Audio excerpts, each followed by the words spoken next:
vocês.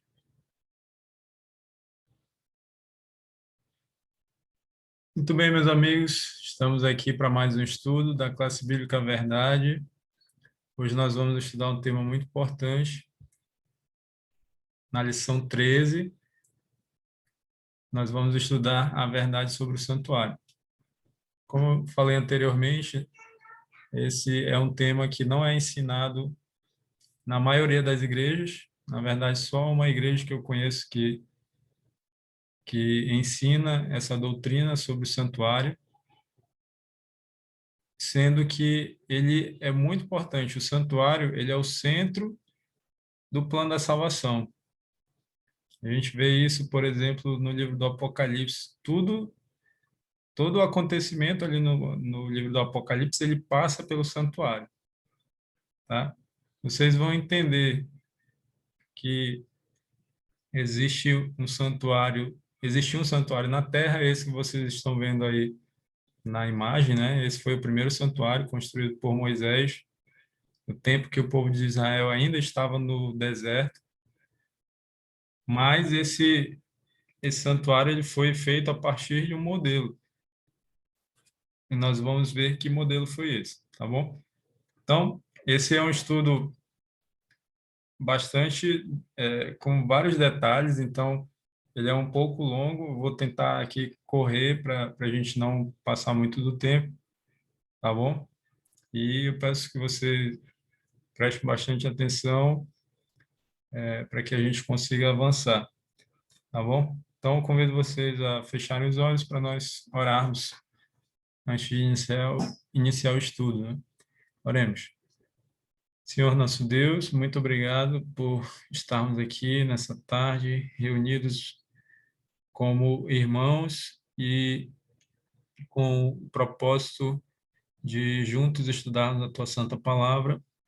Para isso, nós precisamos, Pai, receber as Tuas bênçãos espirituais, especialmente que o Espírito Santo esteja conosco, nos guiando, nos dando entendimento, abrindo a nossa mente para que possamos entender e receber a Tua Palavra e que esse estudo seja compreendido por todos e que, ao compreender essa verdade sobre o santuário, meu Deus, nós possamos saber que nós temos um Deus que morreu por nós, mas que também está trabalhando pela nossa salvação até hoje.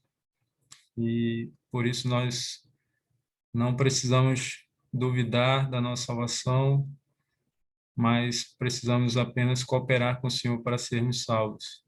Pedimos o perdão dos nossos pecados e todas essas bênçãos nós pedimos e também agradecemos no nome de Jesus. Amém.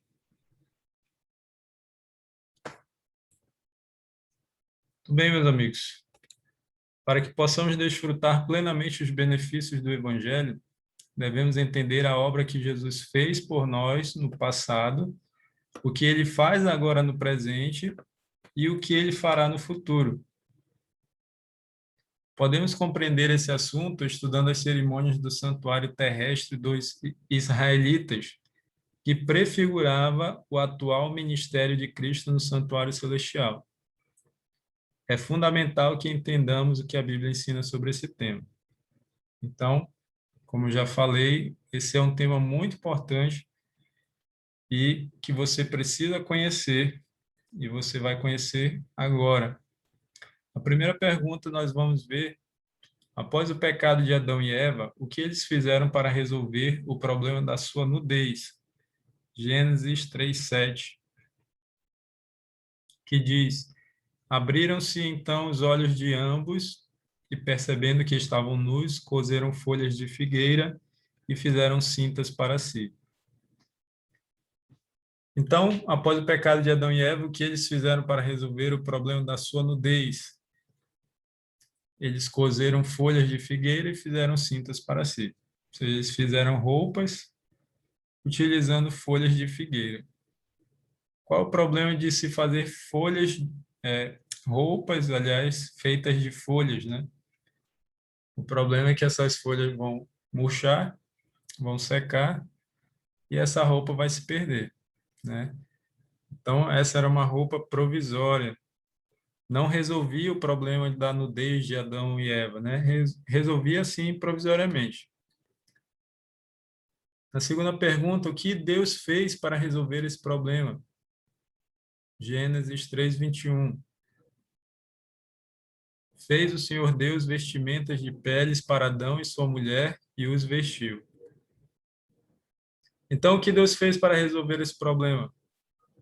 Deus fez vestimenta feita de quê, meus amigos? Feita de peles. Peles de quê? Peles de animais, de animal, né? De algum animal. Agora sim, agora o problema de Adão e Eva estava resolvido, porque uma roupa feita de pele de animal seria uma roupa durável, né? Não ia se desfazer como a roupa feita de folhas de figueira. Então, Deus resolveu o problema da nudez física de Adão e Eva, né? E ele também resolve o problema da nossa nudez espiritual. Nós estudamos isso lá na lição 6, quando nós falamos sobre a justificação, né? Deus nos cobre com o seu manto de justiça, com uma roupa feita que simboliza, né, a justiça de Cristo. E assim ele resolve o problema da nossa nudez espiritual. Mas isso é um outro assunto que nós já estudamos em outra lição. Ok? Então, o ser humano sempre que procura resolver seus próprios problemas, meus amigos, ele pode até conseguir, mas vai ser uma, uma solução provisória, né? Agora, a solução dada por Deus, essa é permanente. É isso que nós vemos aqui. Olha só, para que essas vestes de peles fossem feitas, foi necessário que um animal morresse. Esse animal morreu não apenas para fornecer sua pele para que Deus fizesse vestes para o primeiro casal, mas morreu no lugar deles, pois o salário do pecado é a morte. Um inocente cordeiro recebeu o salário do pecado, que é a morte, que Adão e Eva mereciam. Então, esse animal que cedeu, né, que deu ali, forneceu a pele para que a roupa de Adão e Eva fossem feitos, foram feitos pelo próprio Deus, né? Esse animal morreu não só para dar a pele para eles, mas também morreu no lugar deles, porque onde há pecado, meus amigos, deve haver morte. Por quê? Porque Deus é mau? Não, mas é porque o salário do pecado é a morte, ok? Então, aquele animalzinho inocente morreu por causa do pecado de Adão e Eva. Morreu para que eles não precisassem morrer, tá? E esse sistema de sacrifícios, ele continuou. Ali foi o primeiro animal que foi sacrificado por causa do pecado do ser humano. Mas esse sistema de sacrifícios continuou. E nós vamos ver agora na terceira pergunta, que homens ofertaram sacrifícios de animais a Deus. Vamos ver aí na letra A, Gênesis 4:4. Abel, por sua vez, trouxe das primícias do seu rebanho e da gordura deste. Agradou-se o Senhor de Abel e de sua oferta. Então, aqui na letra A, nós vemos que Abel ofertou sacrifício, um sacrifício de animal a Deus, né? Quem mais? Na letra B, Gênesis 8:20. Levantou Noé um altar ao Senhor e, tomando de animais limpos e de aves limpas, ofereceu holocaustos sobre o altar. Então, Noé também ofereceu sacrifícios a Deus. E aqui nós vemos um ponto importante, né? Os animais que eram oferecidos como sacrifícios a Deus, eles precisavam ser animais limpos, tá? Nós estudamos sobre os animais limpos e imundos lá no estudo da lição 8, a verdade sobre os princípios de saúde, e isso aqui é um ponto importante. Não se oferecia sacrifícios de animais imundos, apenas de animais limpos, ok? Na letra C, Gênesis 22:13. Tendo Abraão erguido os olhos, viu atrás de si um carneiro preso pelos chifres entre os arbustos. Tomou Abraão o carneiro e o ofereceu em holocausto em lugar de seu filho. Abraão também ofereceu sacrifício de animais a Deus, e esses são apenas três exemplos, né, de vários que nós poderíamos ver, de homens e mulheres que sacrificaram animais, né, como oferta a Deus. Agora, por que esses animais morriam, né? Qual o objetivo da morte desses animais? Na quarta pergunta, nós vamos ver o que simbolizam todos os sacrifícios do Antigo Testamento. Dois textos aí, 1 João 1:29. O Evangelho, né? João, capítulo 1, verso 29. No dia seguinte, viu João a Jesus que vinha para ele e disse: Eis o Cordeiro de Deus que tira o pecado do mundo. Então, quando João Batista viu a Jesus, que estava se aproximando dele para ser batizado, João Batista disse: Eis o Cordeiro de Deus que tira o pecado do mundo. Então, Jesus foi chamado por João Batista de o Cordeiro de Deus. E olha só o que diz agora 1 Pedro, capítulo 1, versos 18 e 19. Sabendo que não foi mediante coisas corruptíveis, como prata ou ouro, que fostes resgatados do vosso fútil procedimento, que vossos pais vos legaram, mas pelo precioso sangue, como de cordeiro sem defeito e sem mácula, o sangue de Cristo. Então, nesses versos, nós vemos que nós fomos resgatados, e o preço que foi pago pelo nosso resgate foi o precioso sangue de Jesus, o sangue de Cristo. E esse sangue é como de um cordeiro sem defeito e sem mácula. Isso quer dizer que, juntando agora com João 29, onde Jesus é chamado de Cordeiro de Deus, que tira o pecado do mundo, isso quer dizer que a morte daqueles cordeiros ou de outros animais que eram ofertados a Deus ali em sacrifício, né? Eles eles simbolizavam o sacrifício de Cristo. Eles simbolizavam a morte de Jesus na cruz em lugar do pecador. Então, assim como aqueles animais morriam de forma inocente, né? Eles não tinham culpa nenhuma, mas eles morriam por causa do pecado dos pecadores, né? Por causa do pecado das pessoas. Assim também Jesus morreu por causa do pecado dos seres humanos. Jesus carregou sobre ele os nossos pecados, né? Nós já vimos isso em outros estudos. Então, Jesus, ele morreu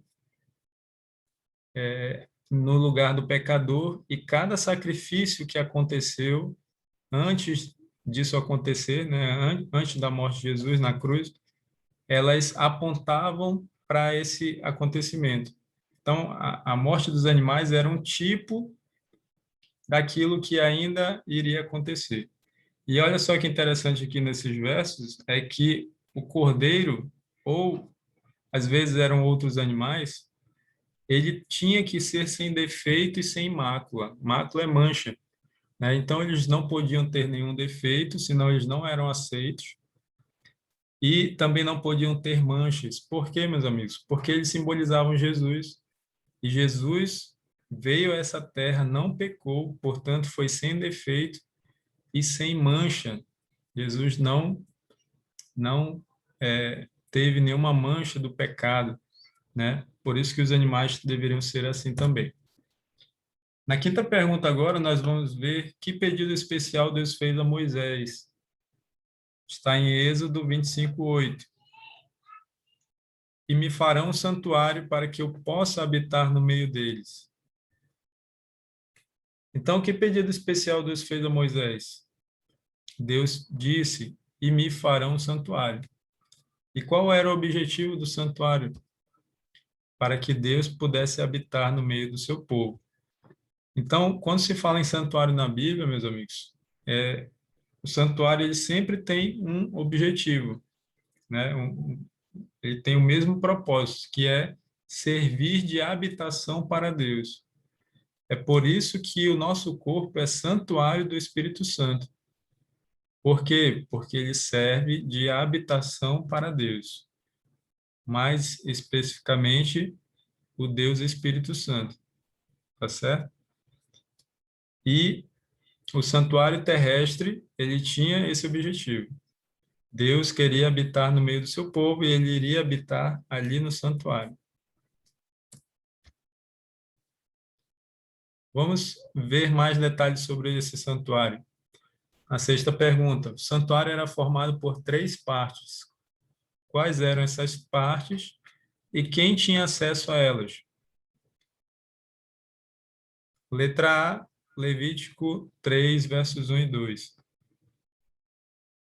Se a oferta de alguém for sacrifício pacífico, se a fizer de gado, seja macho ou fêmea, oferecê-la sem defeito diante do Senhor, e porá a mão sobre a cabeça da sua oferta e a imolará diante da porta da tenda da congregação. E os filhos de Arão, os sacerdotes, aspergirão sangue sobre o altar ao redor. Então, vejam, o livro de Levítico ele tem várias orientações sobre as cerimônias que aconteciam no santuário. Aqui está falando do sacrifício pacífico. Nesse sacrifício, o animal que era sacrificado ali era um gado, como eu falei, nem sempre era o cordeiro. Poderia ser macho ou fêmea, porém, não deveria ter defeito, como eu já mencionei, né? O pecador colocava a mão sobre a cabeça do animal e depois imolava. O próprio pecador, cortava o pescoço do animal, né? E isso acontecia onde? Diante da porta da tenda da congregação. Ou seja, havia uma porta que na verdade era um véu, né, que separava quem vinha da rua, né? E havia então uma primeira porta que dava acesso para o santuário. Essa primeira parte ali do santuário era chamada de átrio, tá? Átrio. Esse átrio nós podemos chamar também de pátio. Era um pátio. Era uma área que havia ali antes de se chegar à tenda, né? A tenda que era o santuário em si, ok? Então, a primeira parte do santuário era o átrio ou pátio, que era essa parte que ficava diante da porta da tenda da congregação. A tenda da congregação era o santuário, era uma tenda realmente. Nós vamos ver agora na segunda parte. Assim, quem que tinha acesso a essa parte, né? Os sacerdotes são citados aqui e o pecador também, o pecador arrependido. Então, quem tinha acesso ao pátio? Os sacerdotes e os pecadores arrependidos, ok? Vamos para a segunda parte do santuário agora. Êxodo 26, 33. Pendurarás o véu debaixo dos colchetes e trarás para lá a arca do testemunho. Para dentro do véu, o véu vos fará separação entre o santo lugar e o santo dos santos. Então, depois do pátio havia uma tenda onde tinha uma segunda porta. Essa segunda porta dava acesso para o primeiro compartimento da tenda, tá? Que era chamado Santo Lugar. Quem que tinha acesso ao Santo Lugar? Quem podia entrar ali? Hebreus 9:2. Com efeito, foi preparado o tabernáculo. Tabernáculo significa tenda, tá? Cuja parte anterior, onde estavam o candeeiro e a mesa e a exposição dos pães, se chama o Santo Lugar. Hebreus 9:6. Ora, depois de tudo isto assim preparado, continuamente entram no primeiro tabernáculo, que é o santo lugar, os sacerdotes, para realizar os serviços sagrados. Então, quem tinha acesso à segunda parte do santuário, ou seja, ao santo lugar? Os sacerdotes. eram eles que entravam ali. E olha só, no verso anterior, nós vemos que no santo lugar haviam 3 móveis. Havia um candeeiro com 7 lâmpadas, havia uma mesa onde ficavam expostos 12 pães e, e também está faltando aí o altar de incenso, tá? Que havia ali no santo lugar. Não é citado aqui, mas em outras partes da Bíblia é citado o altar de incenso. Vamos ver agora a terceira e última parte do santuário terrestre. O mesmo texto que nós já lemos, né? Êxodo 26:33, que diz: o véu vos fará separação entre o santo lugar e o santo dos santos. Então, a terceira parte do santuário era o santo dos santos. Hebreus 9:3 diz: por trás do segundo véu se encontrava o tabernáculo que se chama o Santo dos Santos. E o verso 7 de Hebreus 9 diz quem podia entrar ali. Mas no segundo, o sumo sacerdote, ele sozinho, uma vez por ano, não sem sangue, que oferece por si pelos pecados de ignorância do povo. Então, quem podia entrar no Santo dos Santos? Somente o sumo sacerdote. O sumo sacerdote era o líder dos sacerdotes, ou seja, era o sacerdote maior, vamos dizer assim. O primeiro sumo sacerdote foi Arão, irmão de Moisés, né, que ajudou Moisés ali, auxiliou Moisés na libertação do povo de Israel do Egito, tá certo? Tanto Moisés como Arão, né, que eram irmãos, eles eram da tribo de Levi, que foi a tribo que foi separada para trabalhar no santuário. Tá? Por isso que tem na Bíblia o livro de Levítico, porque ele tem ali as orientações relacionadas a esse trabalho dos levitas no santuário, né? Então, Arão foi o primeiro sumo sacerdote e os filhos dele foram os primeiros sacerdotes que serviram ali no santuário. E depois continuou outros sumos sacerdotes, outros sacerdotes, todos da tribo de Levi. Nós vamos ver agora, meus amigos, quais serviços eram realizados no santuário, na pergunta 7. Letra A, Êxodo 29, versos 38 e 39. Isto é o que oferecerás sobre o altar: 2 cordeiros de 1 ano, cada dia continuamente. Um cordeiro oferecerás pela manhã e o outro ao pôr do sol. Então, quais serviços eram realizados no santuário? Segundo esses versos, um dos serviços que aconteciam ali era o sacrifício de 2 cordeiros.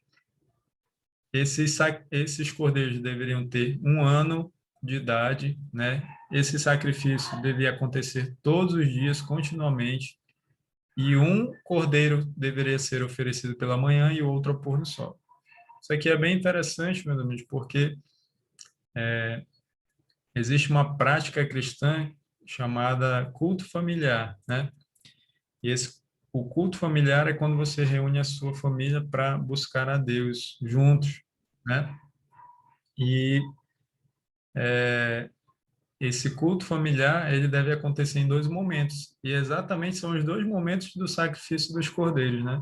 Pela manhã, ao acordar, e também ao pôr do sol, que é quando o dia está findando, né? Então, nós vamos chamar de esse serviço de serviço diário, tá? Porque ele acontecia todos os dias. Na letra B agora, Levítico 23, 27, diz: mas aos 10 deste mês sétimo será o dia da expiação. Tereis santa convocação e afligireis a vossa alma. Trareis oferta queimada ao Senhor. Então, esse aqui era um serviço que acontecia uma vez por ano, né? Era no dia 10 do sétimo mês. Esse dia era chamado de o dia da expiação.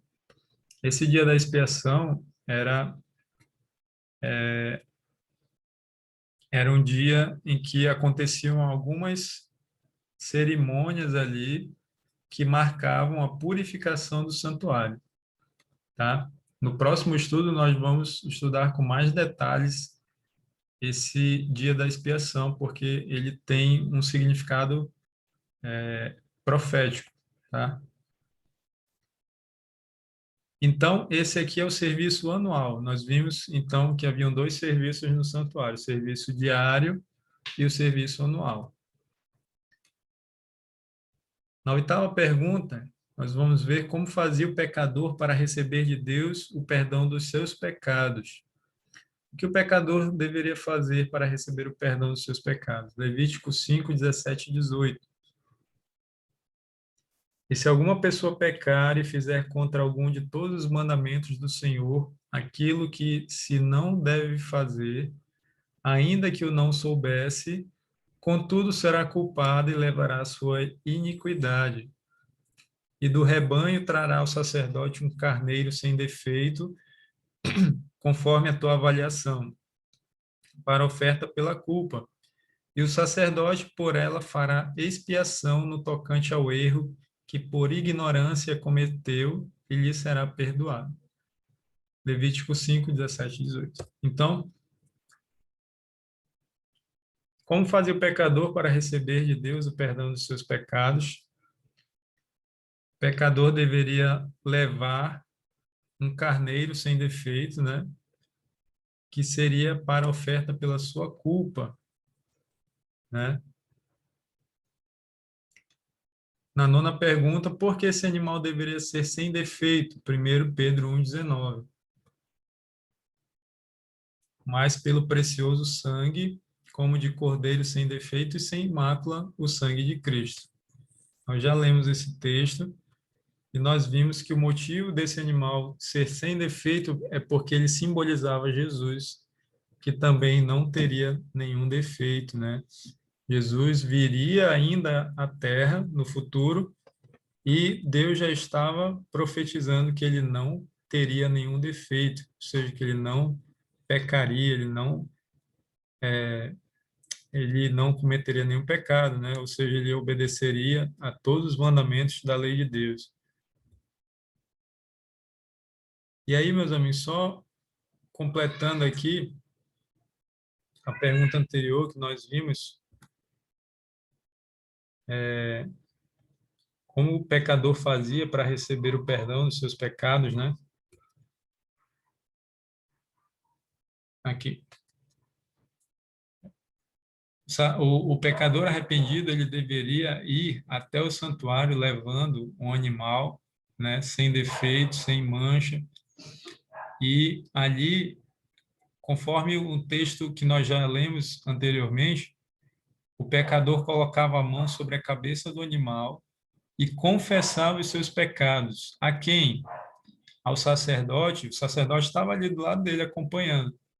Não, não era o sacerdote, meus amigos, porque o sacerdote era pecador igual à pessoa que estava ali para receber o perdão dos seus pecados. Então ele confessava quem? Ao único que deve receber a nossa confissão, que é Deus, né? Porque é Ele quem nos perdoa.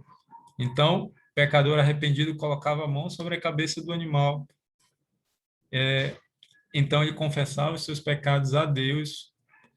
Esses pecados, então, eram simbolicamente transferidos do pecador para o animal. Agora, o animal estava carregando os pecados do pecador. É por isso que o animal morria, porque o salário do pecado é a morte, tá?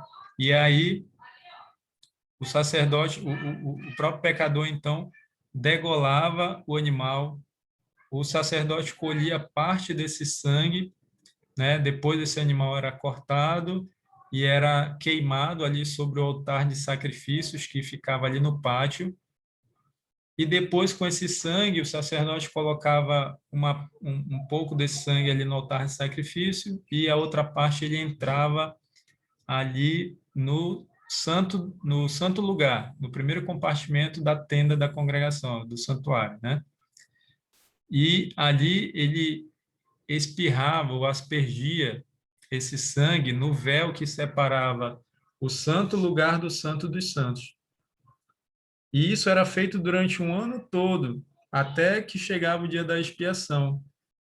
No dia da expiação era feita a purificação do santuário.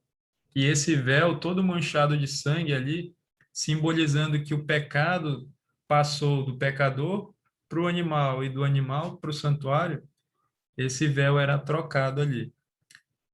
Isso que eu estou explicando agora, que eu estou falando agora, tem tudo a ver com o nosso próximo estudo. Nosso próximo estudo é uma continuação do estudo de hoje, tá? Nós vamos estudar a verdade sobre o juízo final. E aí você vai entender o que essa cerimônia do dia da expiação tem a ver com o juízo final, tá bom?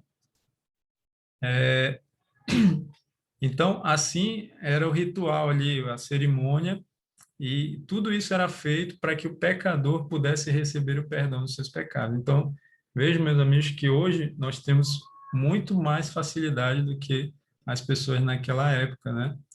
Hoje nós só precisamos nos ajoelhar e, sinceramente, confessar nossos pecados a Deus e pedir o perdão dele. E aí, o que que acontece? Acontece a mesma coisa que acontecia no santuário terrestre. Só que em vez do pecado ser transferido para o animal, os nossos pecados, para o qual nós recebemos o perdão, eles não simplesmente se apagam. Eles só são perdoados porque alguém morreu por causa desses pecados, e esse alguém foi Jesus. Então, os nossos pecados são transferidos de nós para Jesus. E Jesus carregou esses pecados mesmo antes da gente existir e cometer esses pecados. Mas na cruz Jesus já estava carregando eles. E foi por isso que Jesus morreu. Tá certo, meus amigos? Então, assim como aquele animalzinho inocente morria no lugar do pecador, Jesus, sendo inocente, morreu por nós. Vamos continuar aqui. Quem era o responsável por interceder pelos pecadores no santuário terrestre? Levítico 4:26. Toda a gordura da oferta queimá-la sobre o altar, como a gordura do sacrifício pacífico. Assim o sacerdote fará expiação por ele no tocante ao seu pecado, e este lhe será perdoado. Então, quem era o responsável por interceder pelos pecadores no santuário terrestre? O responsável, meus amigos, era o sacerdote. Era o sacerdote que fazia expiação pelo pecador. Essa palavra expiação significa purificação. Ou seja, era o sacerdote que fazia purificação pelo pecador. Purificação do quê? Purificação dos pecados. E isso era feito por meio da morte do animalzinho inocente. Tá certo? Guarde essa informação de que o sacerdote intercedia pelo pecador. 11ª pergunta agora: que acontecimento marcou o fim do santuário terrestre? Mateus 27, 50 e 51. E Jesus, clamando outra vez com grande voz, entregou o Espírito. Ou seja, Jesus morreu. Eis que o véu do santuário se rasgou em duas partes, de alto a baixo. Tremeu a terra, fenderam-se as rochas. Então, meus amigos, que acontecimento marcou o fim do santuário terrestre?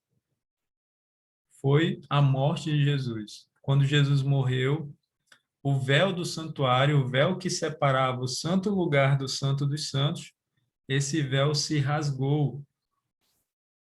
E ele não se rasgou de baixo para cima, ele se rasgou de cima para baixo, mostrando que foi de uma maneira sobrenatural. Foi Deus quem rasgou esse véu, mostrando que o santuário terrestre ali não precisava mais existir. O santuário terrestre, depois da morte de Jesus, não era mais necessário, perdeu a sua validade. Tá? Por quê? Porque tudo no santuário terrestre apontava para Jesus, tudo. Isso daí a gente pode explicar depois lá no grupo. Tem também uma lição extra que eu vou enviar para que vocês possam ler e entender mais a respeito do santuário. Mas tudo apontava para Jesus. Por exemplo, o animalzinho que morria ali era um símbolo de Jesus, como nós já falamos. Quando você entrava no santo lugar, ali tinha o candelabro com as 7 lâmpadas que deviam ficar acesas continuamente.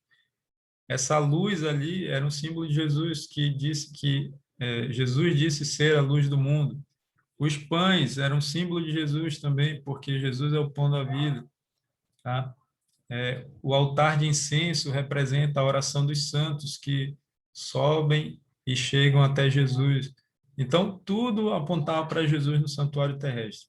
E quando Jesus morre, então, esse santuário terrestre deixa de ser necessário. Ele não precisava mais existir, tá?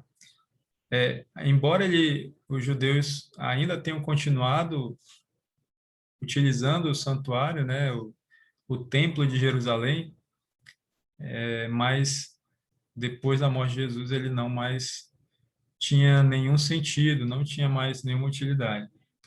Ok, meus amigos? Quando Jesus, o Cordeiro de Deus que tira o pecado do mundo, morreu, não havia mais a necessidade da morte de animais, porque a morte desses animais era um símbolo da morte de Jesus. Por isso, o véu que separava o lugar santo do lugar santíssimo rasgou-se de alto a baixo, sem mãos humanas. Deus estava mostrando que não havia mais a necessidade do santuário e suas cerimônias. Então, quando o véu do santuário rasgou de alto a baixo, o véu que separava o lugar santo do lugar santíssimo, que é o Santo dos Santos, né? Então Deus estava mostrando que não havia mais a necessidade do santuário e nem das suas cerimônias. Ok, meus amigos? 12ª pergunta agora. Que santuário está em funcionamento atualmente e onde fica localizado? Apocalipse 11:19. Abriu-se então o santuário de Deus, que se acha no céu, e foi vista a arca da aliança no seu santuário, e sobrevieram relâmpagos, vozes, trovões, terremoto e grande saraivada. Apocalipse 11:19. Então, que santuário está em funcionamento atualmente e onde fica localizado? Aí está bem claro, né, meus amigos? O santuário de Deus se acha no céu, tá certo? Então, existe um santuário que está em funcionamento nos dias de hoje, e esse santuário está localizado no céu. Quando Deus pediu para Moisés construir um santuário, Deus disse: Moisés, faça o santuário conforme o modelo que eu te mostrarei. Isso está lá em Êxodo 25:40. Qual foi esse modelo que Deus mostrou para Moisés? Foi um santuário que já existia. E onde é que fica esse santuário que já existia? No céu. O santuário celestial já existia. E como eu falei para vocês, o santuário, ele tem o propósito de ser habitação para Deus, tá? Então Deus pediu para construir o santuário terrestre para que pudesse habitar no meio do seu povo. Nós somos santuário do Espírito Santo, porque o Espírito Santo deve habitar em nós. E o santuário celestial, ele é a casa de Deus, é o local onde Deus habita, tá? Então, é lá onde fica o trono de Deus. Isso lá no terceiro céu, né? Onde Deus mora. Mas a casa de Deus, vamos dizer assim, o local onde ele habita, é o santuário celestial. Tá? Então, a Bíblia fala de 3 santuários, né? O santuário terrestre, que já teve o seu, a sua validade, né? Já teve o seu período de funcionamento, hoje não mais é necessário, mas que nos ajuda a compreender o plano da salvação. Existe o santuário celestial que ainda está em funcionamento, onde Jesus está atuando lá. Nós vamos ver na próxima pergunta o que Jesus está fazendo lá por nós. E existe o nosso corpo, que é santuário do Espírito Santo. Então a Bíblia fala desses 3 santuários.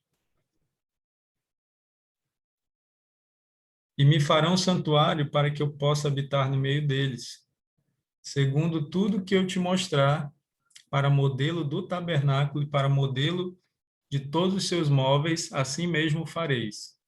Vê, pois, que tudo faças segundo o modelo que te foi mostrado no monte. Então, está aí os versos que eu citei.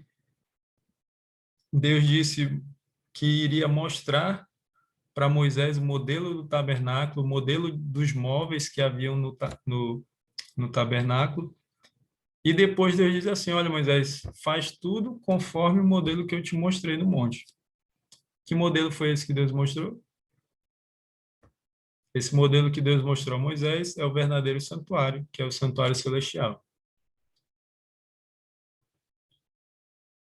Chegamos na última pergunta agora, meus amigos. Responda. Quem é o nosso sumo sacerdote hoje? Vamos ver esses versos aí. Hebreus 8, 1 e 2 e depois Hebreus 7, 22 e 26.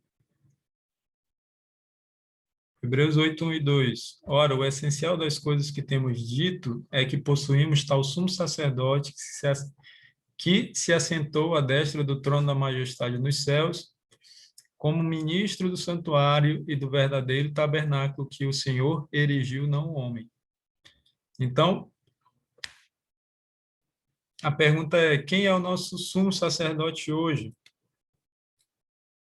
Aqui diz que nós possuímos um sumo sacerdote que se assentou à destra do trono da majestade nos céus. Quem é esse que se assentou à direita do trono de Deus nos céus?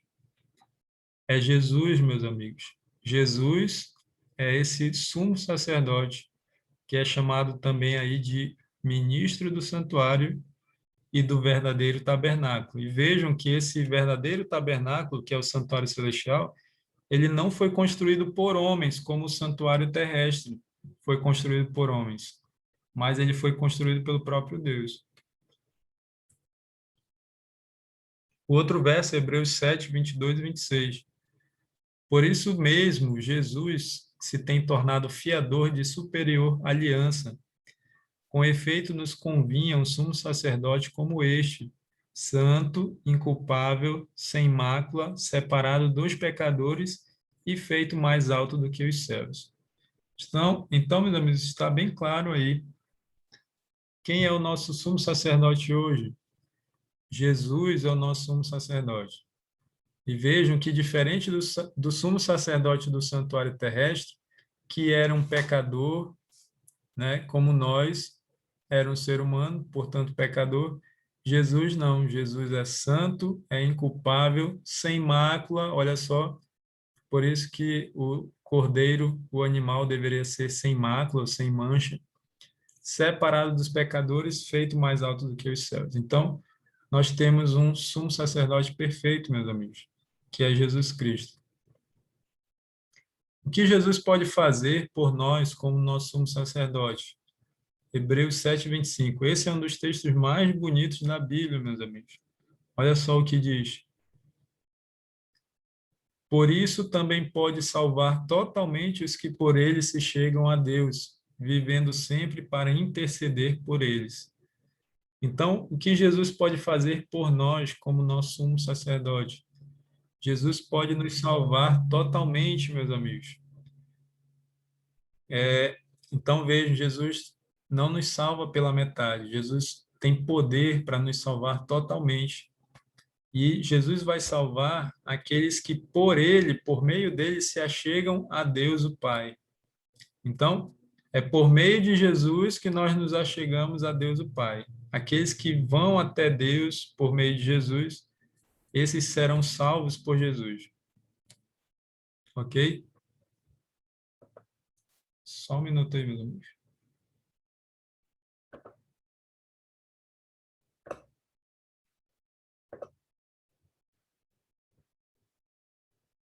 Então, vejam que texto bonito, né? E no finalzinho diz que Jesus vive sempre para interceder por nós, como nosso sacerdote e sumo sacerdote, que Jesus tem as duas funções, né, de sacerdote e sumo sacerdote. Jesus é o nosso intercessor, é aquele que intercede por nós diante de Deus o Pai. Letra C agora. Quem é o único mediador ou intercessor entre Deus e nós?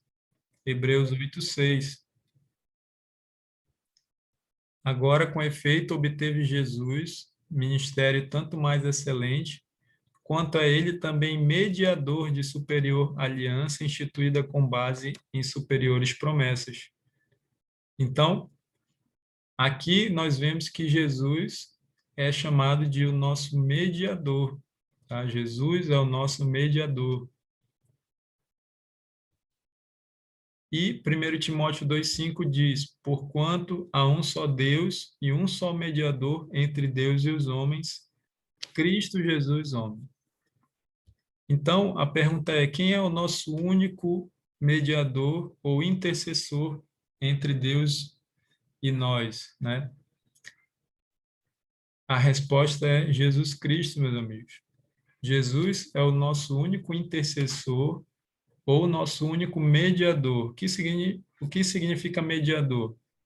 Mediador é aquele que faz a mediação, né? Que faz a ligação entre duas pessoas, né? No caso, Jesus é o mediador, ou seja, aquele que está no meio e faz a ligação entre nós e Deus, tá certo? Então, por isso que Jesus é o nosso mediador e ele não é só o nosso mediador, é o único, não existe outro. Então, meus amigos, essa ideia de que existem pessoas que já morreram, né, que podem interceder por nós diante de Deus, que podem fazer essa mediação entre nós e Deus, essa ideia é errada, primeiramente porque essas pessoas que estão mortas, elas estão na sepultura. Quem estudou a lição passada, a verdade sobre a morte, sabe disso, né? E segundo, porque mesmo se elas estivessem vivas no céu, a Bíblia diz que só há um mediador entre Deus e os homens, que é Jesus, né? Então, essa esse engano, ele é duplo, né? Esse engano de que existem pessoas que intercedem por nós diante de Deus. Santos, né? Ou Maria, mãe de Jesus, nada disso. Todos eles estão mortos e a Bíblia diz que nós só temos um mediador entre Deus e os homens, que é Cristo Jesus. E concluindo, meus amigos, esse estudo, na letra D, responda, né? Qual o único meio que temos de acesso ao Pai? João 14,6 diz, respondeu-lhe Jesus, eu sou o caminho e a verdade e a vida. Ninguém vem ao Pai senão por mim. Então, qual é o único meio que temos de acesso ao Pai, meus amigos? O único meio é Jesus Cristo. Jesus disse que ele é o caminho que nos leva ao Pai. Ninguém pode ir ao Pai se não for por meio de Jesus. Não existe forma de nós chegarmos a Deus se não passando por Jesus Cristo, meus amigos. Por isso, quando Jacó teve aquele sonho de uma escada que ligava a terra ao céu, por onde os anjos de Deus subiam e desciam, aquela escada era um símbolo de Jesus, que foi quem fez a ligação entre o céu e a terra. O pecado causou um abismo, né, entre o céu e a terra. Mas Jesus, ele fez essa ponte, né, essa ligação, e agora nós podemos ter novamente acesso ao Pai. Ok, meus amigos? Então, vejam como o ministério de Jesus no Santuário Celestial é indispensável. Sem ele, nós não podemos ser salvos. Por isso, a minha admiração de que só uma igreja prega essa verdade, né? Como é importante nós sabermos que Jesus não só morreu por nós e Jesus vai voltar para nos salvar, mas que Jesus está hoje intercedendo por nós. Jesus está hoje trabalhando pela nossa salvação como nosso sacerdote e também como nosso sumo sacerdote. Jesus é o nosso advogado. Você já viu isso? Está lá em 1 João 2:1.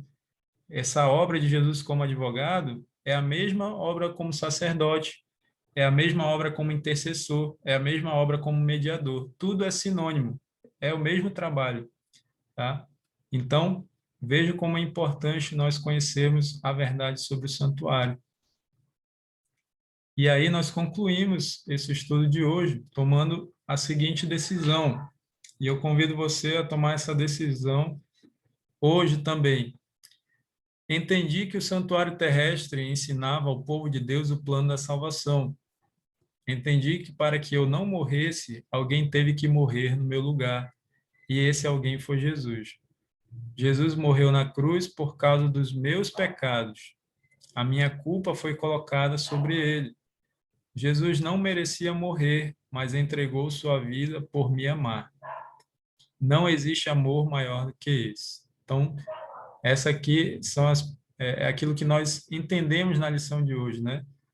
O quanto Jesus nos ama, o quanto Deus nos ama, a ponto de morrer em nosso lugar, de entregar a nossa vida, entregar a sua vida por nos amar. Então, ninguém nos ama mais do que Jesus, ninguém nos ama mais do que o Pai. E agora, continuando, creio que Jesus ressuscitou e que após a sua ressurreição subiu ao céu, onde atua como sacerdote intercedendo por mim. Decido aceitar Jesus como meu único mediador e por meio dele quero me aproximar de Deus Pai. Então, se essa é a sua decisão, meus amigos, que Deus seja louvado por isso. Que você aceite Jesus como seu único mediador, como seu único sacerdote, como seu único intercessor ou advogado, e que por meio de Jesus você se aproxime cada dia mais de Deus o Pai.